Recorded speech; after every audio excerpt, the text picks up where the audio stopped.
একটা question for SSC class 5। আজকের ক্লাসে আলোচনার বিষয় হচ্ছে কোনো সেন্টেন্সে অক্সিলারি ভার্ব থাকলে, যদি কোনো সেন্টেন্সে অক্সিলারি ভার্ব থাকে তাহলে উক্ত অক্সিলারি ভার্ব দিয়েই কী করতে হবে, ট্যাগ করিতে হইবে। যদি কোনো সেন্টেন্সে অক্সিলারি ভার্ব থাকে তাহলে আমরা উক্ত অক্সিলারি ভার্ব দিয়েই ট্যাগ করব। তো দেখুন, ফাদার ক্যান ডু দিস। এখানে ফাদার ক্যান, এই যে ক্যানটা অক্সিলারি ভার্ব, তাহলে আপনি এখানে ক্যান বসাবেন, ক্যান। এবার অ্যাফার্মেটিভ থাকলে নেগেটিভ করে দিবেন। ফাদার ক্যান ডু দিস, এখানে এটা অ্যাফার্মেটিভ আছে তো অ্যান্টি যুক্ত করেন, কান্ট। এবার ফাদার যেহেতু পুরুষ সেজন্য প্রোনাউন হবে হি, ক্যান হি। এবার দেখুন, you did not eat rice. এই যে ডিড আছে তাহলে আপনি ডিড অক্সিলারি ভার্বটা বসিয়ে দেন, ডিড। এবার নট আছে, নট নাবোধক শব্দ, তার মানে এখানে অ্যান্টি যুক্ত করা লাগবে না, তাহলে ডিড ইউ। তারপরটি দেখুন, হি ইজ এ স্টুডেন্ট। এখানে হি ইজ এ স্টুডেন্ট, এই সেন্টেন্সে ইজ হচ্ছে অক্সিলারি ভার্ব, তো আপনি ইজ বসিয়ে দেন, ইজ বসালেন। ইজ বসানোর পর এখন সেন্টেন্সটি অ্যাফার্মেটিভ হলে নেগেটিভ করবেন।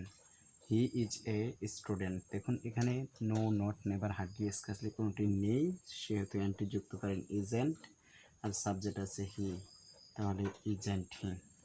তারপরটা Bangladesh is a beautiful country. দেখুন বাংলাদেশ ইজ, এই যে ইজ আছে তাহলে আপনি ইজটা বসিয়ে দেন, ইজ অক্সিলারি ভার্ব।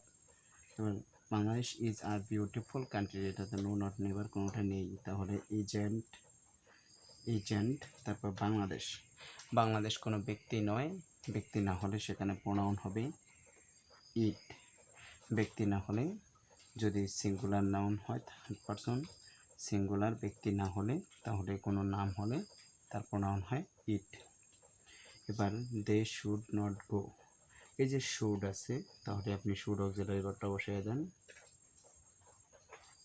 শুডটা বসানোর পর এই যে নট আছে তাহলে আর অ্যান্টি যুক্ত করবেন না, should, R there they, should they.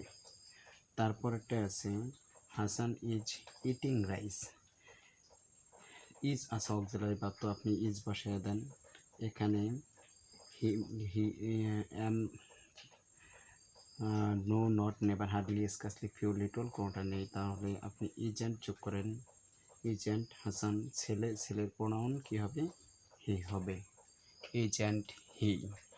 তো এইরকম আরও গুরুত্বপূর্ণ ক্লাস পেতে আমার সাথেই থাকুন এবং ভিডিওগুলো শেয়ার করে অপরকে দেখার মতো সুযোগ করে দিন।